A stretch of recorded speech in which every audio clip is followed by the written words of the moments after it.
always happens occasionally. But yes, mate, we are in draft, and I was correct, and I didn't need to second guess myself. But we've got ourselves Eintracht Spandau versus Orbit Anonymous here in Group D. We kind of chatted about it a little bit on the desk, but two quite different style teams. Eintracht, in some ways, perhaps not expected to be the #1 seed from the Prime League, but they are here regardless. They are first picking that Jinx that Funky's found so much success with. But Orbit Anonymous are a team that does like to play a little bit more for those team fights, play a little bit more reserved in the early game. They were debating a Smolder, but instead they've gone towards the Vi for Afro Boy. They've locked in the Kaiser, feeling pretty happy about their own options. A lot of dive there to try and get onto the Jinx. Yeah, absolutely. A lot of dive. Both team comps kind of setting up for some kind of dive/reset composition. You have a lot of upfront bursts with the Ari plus the Jinx resets to take over the fight. The same with the Vi ult into a dive from the Kaiser. So already lining up to be quite an explosive one, unless we get the old lane swap coming in. I mean, the first game initialized. We were wondering whether this was going to be a thing consistently. Eintracht, very experienced with this. We saw it a lot in the Prime League finals. This could prove very interesting because for teams that aren't used to lane swaps, you can get really caught out on the macro timers to be in the right lane at the right time. Yeah, so the whole idea, right, is that you swap and you consistently make it so Jinx never falls behind and you can scale up for free. This was huge in the Prime League. We had scaling out the wazoo in the finals. It was consistently Smolder, Jinx, Senna, and lots of lane swaps everywhere. EINS actually lost 2 lane swap in that one game at the beginning of the first game. So it looks like they took a page out of that book and they're going for it as well. Exactly that. Now, what, though, is going to be the response? The Aurelian Soul that has been kind of rising increasingly in priority around ERLs in general, locked in straight away. It's often been into the Azir as well, because it just feels like you outscale a champion that is normally unoutscalable. So, looking at Orbit Anonymous, specifically, their comp is a lot easier to predict. They have a lot of dive, right? They just want pure dive. Lots of single target burst and stuff that dives forward. You can throw an Ornal over the top to create that sort of engage factor for the Kaiser. You can also throw Renekton in there for a bunch of single target bursts. They could be fishing for those champions. Poppy already banned out as a setup ban for that vibe because of the interrupting dashes. Absolutely one of the best champions there in that regard. I think Rek'Sai's out of the picture now since the nerf, so blind pick top in Sorry about that. is probably gone. Yeah, it's a bit tragic, but that was kind of an uninteractive champ anyway. Says the Renekton main, but there you are. When the main's telling you that, it's probably a bad sign. But yes, I think it will be interesting now to see what Orbit Anonymous have prepped for the top lane. What's Prime want to look towards? Lulu's going to get banned there as well. Again, so good with the Jinx, so good with the early lane swap because you just get the shove on so aggressively. You can polymorph whoever's stuck under the tower. It's pretty miserable, so an understandable ban. I wonder whether they look for another Chipsy ban here. They've already got rid of the Nautilus. Currently looking like a missed ban. I'll double check in with production, and it is in fact the Rel. Just took a second to load onto our screen, so it's another engage option off the table. Now they've got to think about what they want to pick. I am assuming probably top lane here, just because you've already seen what it's into. So typically you want to pair off with some kind of hard engage down bot side with a Kaiser, right? You want to pair off with the stuff like the Alistair, like the Nautilus, which has been banned away, the Rel, all these kinds of champions. That's the archetype you want. Now they're saving R5 counterpick for that support role, giving Gypsy a bunch of agency in that regard. I like this because Lilip is he loves these kind of counterpick supports and giving him these bunch of roamers. He's a huge Pike player. We saw a bunch. So yeah, not blind picking and giving over counterpick. Now the question is, you know, Prime has his carry picks. Now, a lot of people, they might not have watched Orbit Anonymous. And Prime is a very Zeus-esque player. I'm sure that rings, you know, very relatable for a lot of people. He loves his Yone, champs like Jax as well. So he does indeed. And we'll see whether he gets the opportunity to do that. Because one of the things with lane swaps, it makes those carry tops a lot harder to execute. Still going to have locked in the Jax. The response, though, was a pretty rapid lock-in of the Rek'Sai for the jungle, not the top lane. And then also a Rakan for Lilip. It's engaged. It's a good flanking option. It's not necessarily the most aggressive, spicy pick ever, but it's certainly something that Lilip is experienced and comfortable on. Yeah, there's a Leona. Now, I was kind of debating if they should lock in Leona. There's a lot of talk about how Leona's kind of just countered by Merc Treads, so she isn't locked in very often, but that is the other pairing you do go with the Kai'Sa. It was that or Alistair. Now, Orbit Anonymous do have a bunch of agency. They have so much hard engage, they have so much dive, and they have so many ways of getting onto the Jinx and the Azir backline with all that dive. And a bunch of range from the Aesol as well. Whereas, you know, you've got the side of Spandau, so much scaling. So much scaling across the board and lane swap, so we'll have to see how they play with that. Exactly that. And if the lane swap means that you just get ahead of the curve, you're coming into these team fights and Jinx is just an item ahead of where she should be, it could get very difficult to manage. Of course, this all assumes that it does turn into the lane swap. We've seen some interesting shenanigans where you try and pull off the old BDS strat from last year where the Sion comes down bot lane instead. You know, there are weird ways to try and make those level ones interesting, but I think I tend to agree, because if it does get to those team fights, which Orbit and Anonymous love, I could see things like Aurelion Sol, Empowered Ultimate, the Skies Descend, alongside the Vi, alongside the Kai'Sa, alongside the Jax, all coming in from different angles, could prove very difficult to keep that Jinx alive. I think we definitely have to keep an eye on that level 1, seeing how they prepare against this lane swap, see how they match. Something that BDS like to do as an adaptation towards these lane swaps is they just had the support sit mid and eventually go to whichever lane was needed, right? So it's kind of a guessing game. But, you know, maybe we'll see how Orbit and Anonymous adapt to these lane swaps. The problem is you're playing a guessing game when you've got a Rek'Sai on the other side of the jungle who's better at scouting out some of these moves than most just because of that tremor sense. And when you add in the, shall we say, volatility that Xandra likes to go for, especially when he's got a champion like a Rek'Sai, which can find crazy timings, crazy angles, when you've got the Rakan that could just eat the Rek'Sai that's gone in to make that secondary engage that much easier. Eintracht do have some ways to maybe pull off some unusual ganks early. Yeah, absolutely. I mean, on this Rek'Sai, you're going to be really powerful early, and you're going to kind of act as a bridge. I imagine the Sion Vertigo is going to help him clear his jungle for a little bit too, gank some lanes to make the solo lanes volatile, and in that regard, they will snowball through the game. But yeah, I'm really curious as to see, you know, what level 1 wards they'll have. This is really, really important. They've got to go over and ward the lane bushes. I did a little segment on ASC, you know, how you prepare versus these lane swaps, and if you don't ward correctly, you won't be able to see where the supports are going. So, exciting already. That's the plan. Level 1 warding for lane swaps. It's been a hot minute since that's had to be a regularly drilled part of gameplay for competitive play, and we'll see whether teams are ready for it. Back on screen. Aren't we looking good today? Look at this. Where's your green, by the way? Everyone else was doing black and green, and you're kind of laying the show down, man. This was the closest I had. It's kind of like off-green grey, but it's a bit cope to say that's very cope. It's a plant. I can huff it from over here. I mean, I've got plants on here. So you're photosynthesizing, and that's close enough. All right, I see. Yeah. I mean, like, you've got a little bit green on the screen behind you. Maybe if it like reflects on your face enough, it'll count. Solari offered me one of her nails, the green nails. That would have been great. Maybe you can get that in the green room at some point. Maybe. That's very far off game. We should probably bring it back to it. So we are just waiting to load on in, of course. As a remote broadcast here at the minute, we've got to wait for the delay and stuff like this. And I just heard word as well that we're heading to the game right now. 30 seconds. See, sometimes you just talk about it, and it happens. The magic of being a caster, Aragon. So already we see Funky has already made his way up to topside as that Jinx, and we're going to see, you know, do you commit to the mismatch lanes if you're the side of Orbit and Anonymous? Do you go scout?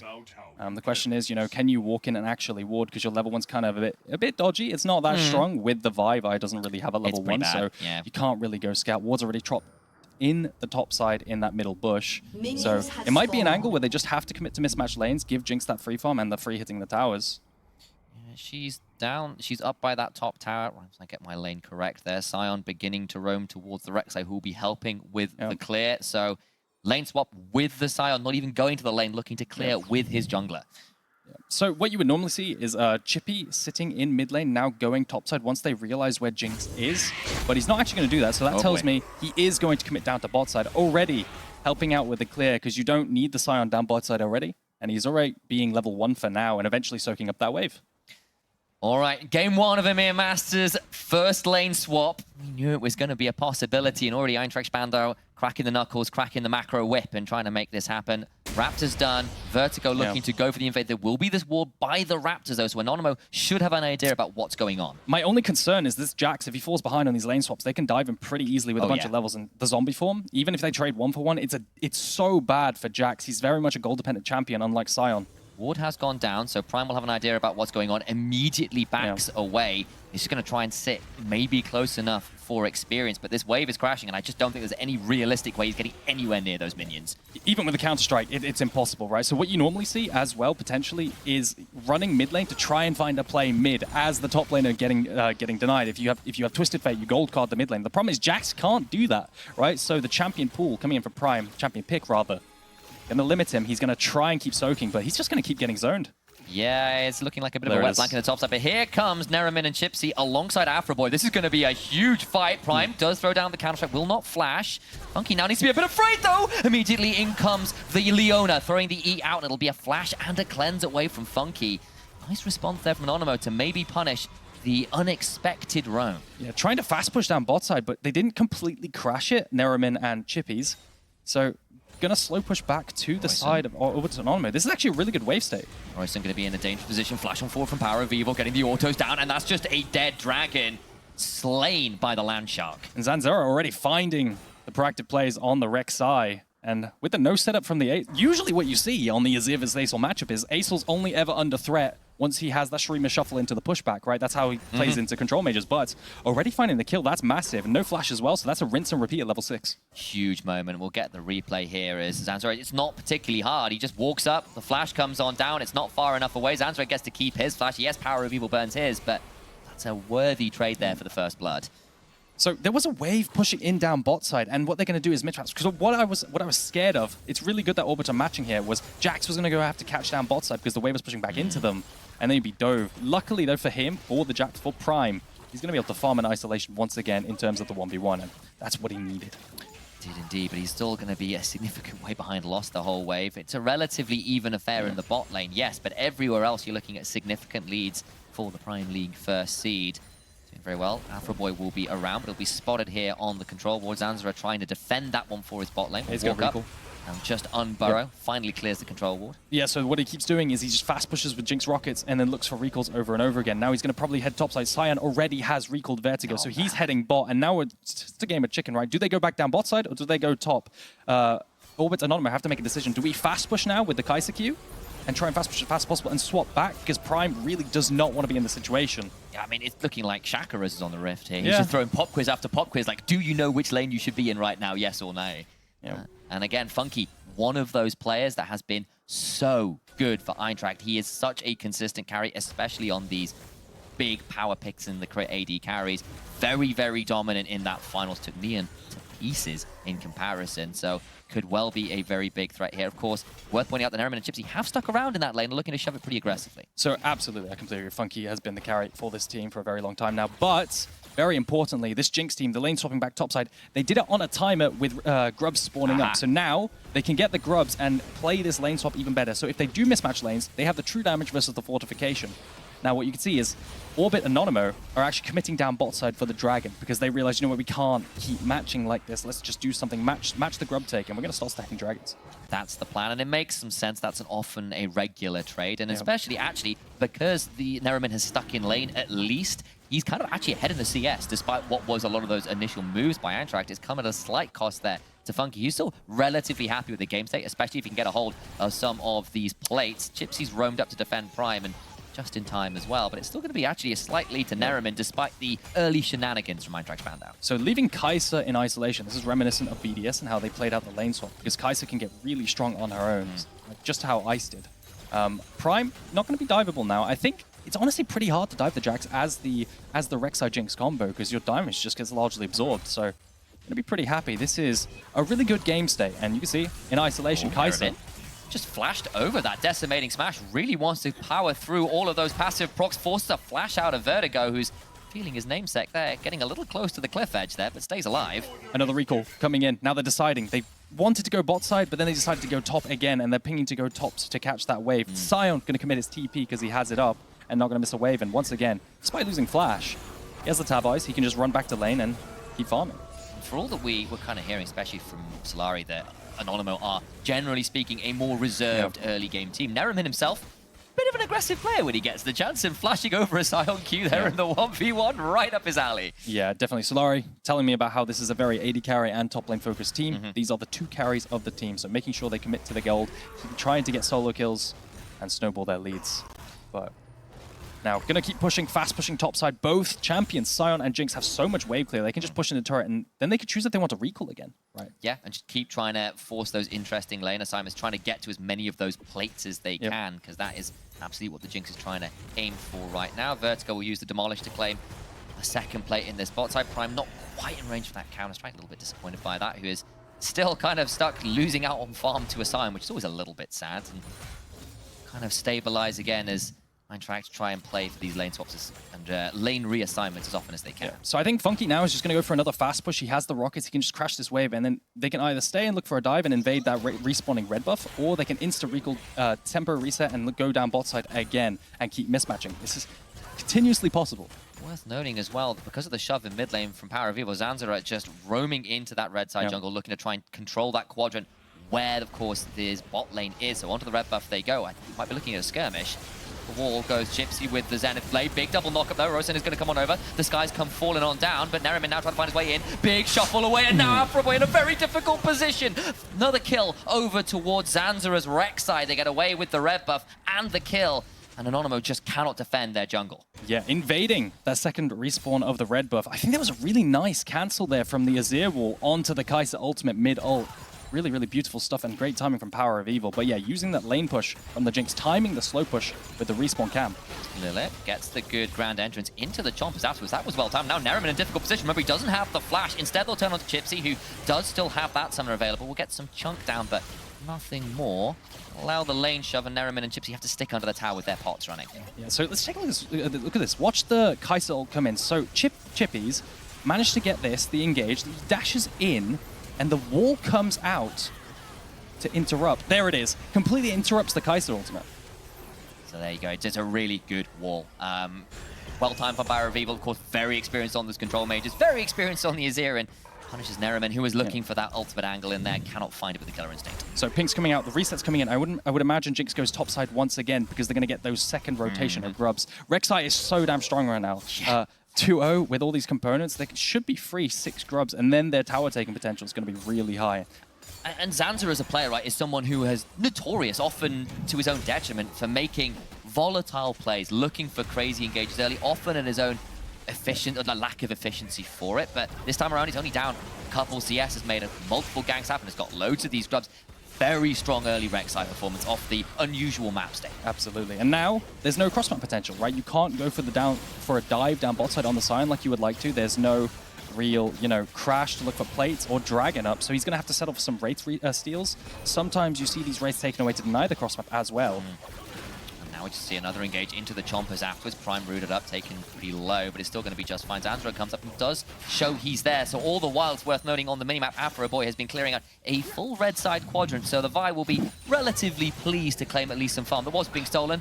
The rocket, though, interrupts the backs. That's going to put Prime in a difficult position. That'll be free time with 6 grubs with this top lane turret. I think Gypsy needs to recall and come defend, because what needs to happen now is Prime needs to TP back topside, but then he can get re-dove, right? But if he has Gypsy there, maybe he can... But then they're making a choice, right? And he just made his back. The back got interrupted again. They're going to try and dive bot instead. Maybe look for the dive down there. The Solar Flare is flashed away from Vertigo. Gets the ultimate afterwards. Gypsy has to back away. The turret shot's coming on through. They finally get the kill. But it comes at a fairly hefty cost. Vertigo trying to get something out. The first turret still falls topside. At least they get a kill onto the Sion, but the wave, for obvious reasons, does not survive. Yeah, Sion managed to farm out the wave. Prime does not on this Jax. He gets forced away. Now he can eat the majority of the wave there, but that was a trade, right? And I believe that the side of EINS definitely does come out on top. It doesn't that on the mid lane. You're seeing Rosen having to ult the wave. Another plate going the way of Power of Evil, and the gold lead pretty consistently beginning to grow in favor of Eintracht Spandau. 2,500 gold at 11 minutes is pretty healthy indeed. Those 6 grubs doing work on that trade. Every single time you cross map, you've got to think about the trading tools on the turret. The same with the Jinx attack speed as well as the grub damage. It's just going to be too much. They also have the Azir later on. Great with damage on that front. You get low much attack speed, just order those turrets a few times. They will fall very fast indeed. So looks like they've swapped down bot side once again as the Jinx to take more platings down bot side. Someone needs to recall and defend this. If Kai'Sa goes alone, it's going to be too difficult. So instead, they're going to settle for a play in mid. Flank. He's going to try and maybe find Power of Evil. Lilith is there, will spot out the angle. Afroboy will instead queue onto Lilith, and that'll be the end of that. Vertigo now coming on over, and Eintracht maybe looking to get a bit of a contest here. Neriman chunked out as Vertigo just throws down the Soul Furnace shield and pops it on the Kai'Sa's face. But look at bot side. No one's catching these waves. It feels... Orbit and Anonymo feel dizzy. They aren't collecting these side waves. They're not matching or mismatching. They're just trying to force plays to make up for the other side of the map and giving up waves. Now Jinx is free-falling. Funky, the star carry, like you highlighted, is getting all these plates. Yeah, that's so much gold. And again, that's 6 grubs and enough attack speed to make it work. Rosen going to teleport down here, but really Soul just need to be a little bit worried because Zanza and Lilith were around. Of course, Gypsy roaming on down alongside Afroboy in the lane. Could have proven a little bit difficult to make a true skirmish happen, but still,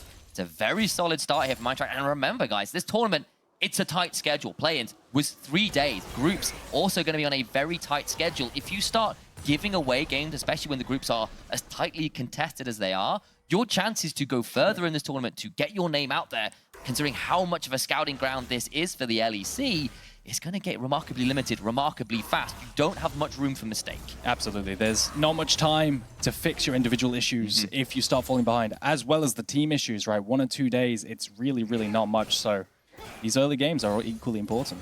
That means great news for Eintracht's fan, though, who've come in and started the ball rolling nice and early here in EMEA Masters. Of course, the game's not won yet, but 3,500 gold off very solid lane assignments and asking those questions of likes of Afroboy and the rest of Orbit and Anonymous. Tricky as it is, the Raptors being contested. Wasn't the ultimate from Royce on just the singularity, but still, big chunk there and another aggressive play. Power of Evil does have a Leona in his lane, but nothing really to be found, especially as Lilith is here to match. Yeah, really, really good play from Spandau coming in, pushing in top, then invading respawn camps, pushing in mid, then shifting down to bot side over and over again. They get so many plates and chip damage. All it takes is one auto to do a bunch of true damage. So just crashing a wave, hitting it once, rotating if they need to. I mean, especially when the Nash's build has become so common and the Azir, your ability to just auto-attack towers for free is super high. And you can see Orbit and Anonymous trying to match, but they just can't get past Power of Evil at this point. He's had too much global gold as well. Yeah, exactly that. And don't get me wrong, Anonymous, very good at playing the scaling game, but that was the question we asked of ourselves before we were getting into this game. It's like, what happens if Eintracht get to play with some of these lane swaps, get to play a little bit more aggressive with that jungle support? Can Anonymous not give away too many resources? And I feel like that horizon, well, the kind of beyond which there's no return, maybe has been crested already, even as early as it is. As Urson, interrupted out of the Astral fight, has to flash away from the Rek'Sai in mid lane. The problem Orbit and Anonymous are having is that every time a play is made by Spandau on the other side, they can't find a cross map because either the Lilip is covering the potential cross map dive, or there's nothing to do because the waves aren't in position. So Orbit and Anonymous, they're just losing out plays on the opposite side, trying to force something, but finding nothing. It's a pretty scary position to be in as this game continues to slip further and further away from their grasp. Eintracht Spandau continue to get further and further ahead. And this is a team that in many ways wasn't even supposed to be in the tournament, right? Like they were 5th, 6th in the regular season. We're a team that in some ways was more about the characters on it than the skill perhaps that was there. And then they hit the playoffs and they take out NNO and they take out SK Prime. They go through the first round of playoffs where people expect them to lose there as well. And they are now here with their distinctive style that's working out so well, and not only are they a team with a huge fan base. I was there at the Prime League finals, and I tell you what, they were singing the football anthem before every game. It was pretty mad. For those who didn't know, Eintracht Spandau do in fact have an anthem, which is kind of crazy. And now they're here, now they're looking to prove that they're not just this kind of lucky team to be here. They are the real deal, and this is a very solid game one in terms of just great draft, great lane assignments, and great play with what they have decided to work with. Yeah, absolutely showcasing it in this first game of the EMEA Masters. But really importantly now, it's going to be third Dragon for Orbit and Anonymous, and Spandau need to decide what they're going to do. They need to contest this, and Orbit and Anonymous need to decide if they're going to cross-map or they're going to test this third Dragon, because this could be soul point win condition. Outside of Orbit and Anonymous, what they do have is completed items across the board, so this is where they're going to be relatively similar in power. Worth pointing out, Royson has got the enhanced ultimate available. The skies can descend at any given moment. You've got flashes abounding with the exception of Afroboy and Zanza are there, so that could prove interesting to work with. Now we go towards the mid lane where lane priority is the aim of the game. Yeah, I wonder if Funky and Power of Evil are sitting on any gold at all, because they have enough items, but they've had a lot more plates. Oh, that's the engage. The quickness comes on down. Chipsy doesn't make that one happen. That's a massive decimate. So much damage. The skies come descending, but Afroboy is dead already. No jungler available means no smite. And the dragon can no longer truly be contested. Yeah, massive knock-up coming in from Vertigo there on the Scion. Absolutely huge. He has the smite as well, so if that came down to a smite fight, it could have been a double smite angle, and that way you secure the third dragon. But once again, despite having that ace, or despite being on relative parity of items, just wasn't enough. No, it was not. And now the mid lane goes under threat. Remember, with the 6 grubs, this will disappear in an instant. You can throw out the Sun Disc as well. And Eintracht take that one moment and snowball it ahead. They are now 5,000 gold ahead. I said it was like 2,000, 11 minutes. That's another 3-odd K in the last 3 minutes or so. Very explosive snowball in this mid game. Yeah, I'm really excited to see how many items Funky's going to pick up. But let's take a look at this fight right here. A bunch of CC comes down a little. They think they've caught him out, but this big knock-up from Fog of War around the corner into the ultimate. Vertigo really winning this fight. That was fantastic. Decimate, flash ultimate into the Soul Furnace blow up. Yeah, you just don't ask for better as a Scion there. Yeah, absolutely. And Still not completed second item for the Jinx. I'm really curious about that because he has had so many plates. But despite that, not quite as far ahead as I could expect. So if they're going to look for a fight, they could do it now. If you're the side of Orbit and Anonymous, you're still relatively similar in power. Yeah, because those second items haven't been completed, because that's always the conversations have. Like, yes, we have gold, but how much is an effective gold? How much of this gold is actually useful? And completions are just so much more valuable than components. And yes, the components are there for Eintracht, but the second items aren't fully completed. Not quite yet anyway. And the problem is that the moment to fight would probably have been around that third dragon, and it didn't work out. And by the time the next dragon comes around, by the time Baron comes around, those item completions will absolutely be in. Yeah, so with all triple prior in every single lane, EINS Spandau can just keep pushing in the lanes, look for invades and find vision, deep vision in the jungle, and convert that into side plays like this one. So placing the Rift Herald, going to take a big chunk of damage out of the tower. They have the grubs, they have the true damage. They'll try and find a little bit of engagement. Again, it's Lilith who's the target, and now they just turn around Avro, who has to flash away. The teleport now coming on through. The Herald is charging at the top of your screen. And they just take the blast cone out, and that's teleports burned, and the charge still comes on through. Yes, they don't get the tower, but that's a lot of resources burned for not a lot of game there for Orbit and Anonymous. Yeah, Vertigo, fortunately for Orbit and Anonymous, they didn't lose out down on bot side on that play with the Demolish, because Vertigo was shifting over just in case a fight broke out. So it doesn't get Demolished proc quite here, but they have to keep matching, and they're just facing the same issue. Now they don't have TP. TP burned for nothing. They're going to keep getting pushed in and invaded upon, and every single camp is going to get stolen away. Skies come descending to clear the wave. That's got to feel pretty rough there as Aurelian Soul. That's not what you're wanting to use your ultimate on if you can help. Of course, it was the empowered it wasn't the empowered version that was used at the last Dragon fight, so it would just be the Falling Star, that's the name of that ability. I always remember the cool upgraded one, but like remembering the basic ones, that's just boring, you know? I want the cool upgraded name. Yeah. 2 items now, though. That's true. Yeah, actually, in fairness, he's not quite there. He's got a Leandries to claim. He's got a Haunting Guise, which is still a pretty good half item. Yeah. Oh, yeah. Gosh, it was a Leandries. Like, very similar icon. I remember when you used to buy that on a lease, right? I miss when that used to give flat pen. That was when I loved that item. Yeah, absolutely. I do miss the old items. I know, me too. But something I really want to see EINS Spandau do now is they have 2 items on the Jinx and, on the Azir, and they have a lot of DPS on the Jinx too. They could just start this up, right? The DPS they have with this Azir 2-item spike is exactly what I was looking for. They also have every single lane pushed in. But with Anonymous, they're going to have a really hard time. We need to check this. Passed up on completing the Aether Whisper into anything. Just went, well, I'll just buy 2 NLRs and a full damn death cap. Gonna try and look for the engage. Lilith finds the grand entrance, gets the quickness charm onto 2. Neriman down to about 20% HP, but not down. Eintracht now looking to try and get into the backside as Gypsy. Taken low, but not quite down yet. The decimating smash comes on down. There's the redemption. They can't find the engage and make it stick. Orbit and Anonymous do manage to disengage well enough. The Baron bait, not quite as deadly as Eintracht Spandau were hoping for. I think Lilith pulled the trigger a little bit too soon. If he just waits till they have to come forward a little bit more, because they can tank this Baron for a very long time. But they were so close to the tower, it didn't matter. So, yeah, I think he might have been spotted out by the control wall being put down. So it's like, well, if I go now, I might get somebody. And they got close-ish. But the problem is, they don't burn any flashes. They don't really burn any key ultimates there. So kind of whiffs a little bit there in terms of the value found from that flank. But the Baron started up now for Orbit and Anonymous, you know, a minute before Dragon. Maybe they were thinking they would go set up Dragon. They are on a ward, though. That's on the other side of the pit, so this will be a bit of a bold call. Power of Evil and Funky are around. They can come and try and contest this. But look, Lilith back in base, not here. Vertigo coming on down. This is still going to be a pretty close fight. My gaze is going to be a spike steal! Zanzora just gets in the pit! They tried to find the angle in, and it all goes so very wrong. The burger's flipped. It lands on the floor, and Eintracht Spandau wipe the fight to boot afterwards. That is 4 kills and the Baron. An Anonymous last gasp.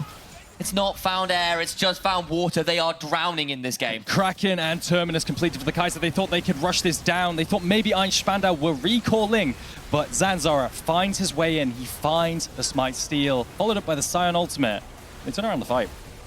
It looked like they'd found the money, because the Baron was going down fast, but Zanzara just tunnels in and smites it regardless, and then they lose all the members afterwards. It is a disappointing moment there, and now the game already so desperately far out of hand. It is now over 10,000 gold in the lead for Eintracht, who are in a 2v4, and Vertigo just will not die. There's a redemption coming afterwards. Here comes the rest of Eintracht, still trying to keep the side alive. He's still going to Soul Burner Shield. Into the backline goes Power of Evil, and the resets come flying on through. There's just nothing left in the tank. It is fumes, and Eintracht have a full nuclear reactor left to power their way to a Game 1 victory. And it's just in a one-sided fashion as EINS Spandau take down Orbit and Anonymous for Game number 1 of EMEA Masters. That was not close. You'd love to say it was, but The lane swap comes on through. The lane assignments are crisp. They are interesting. They ask macro questions that Anonymo just weren't prepped for. It is an S+ on the test for Eintracht Spandau, who claim a Game 1 victory. And I definitely think that the entire problem that Orbit and Anonymo were having was just they just could not match the plays. They kept getting mismatched. They would try to find cross maps on different plays.